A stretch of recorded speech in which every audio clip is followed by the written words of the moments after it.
చెప్పండి సార్, మీరు అంత బిజీగా ఉంటూ అంత పెద్ద పెద్ద సినిమాలు చేస్తూ కూడా ఆదిత్య 369లో మీకు కనిపించిన ఆ స్పార్క్ ఏంటి?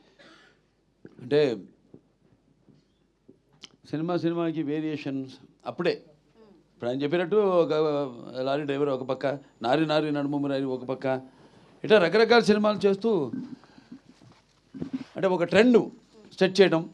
అంటే ఫస్ట్ అసలు చలనచిత్ర పరిశ్రమలో, ఈ భారత చలనచిత్ర పరిశ్రమలో ఒక కమర్షియల్ ట్రెండ్ సెట్ చేసింది ముందుగా నాకు ధన్యమైన జన్మనిచ్చి నన్ను అందరి గుండెల్లో ఆయన ప్రతిరూపంగా నిలిపిన యుగపురుషుడు. అలాగే విశ్వానికే నటన ఎలా ఉంటుందో చూపించిన నా తండ్రి, నా గురువు, నా దైవం, కారణ జన్ముడైన నందమూరి తారక రామారావు గారు.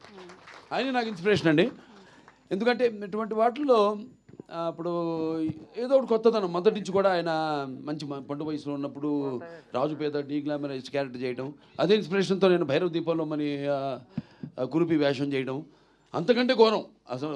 అందులో అయినా అంత కొంచెం నీట్గా, ఇందులో అయితే అసలు టోటల్గా హంచ్ ప్యాక్, ఒక కన్ను మూతపడిపోయి పళ్ళు బయటకు ఉండి అంటే అట్లా చేయడం ధైర్య సాహసాలు ఇచ్చింది ఆయనే నాకు.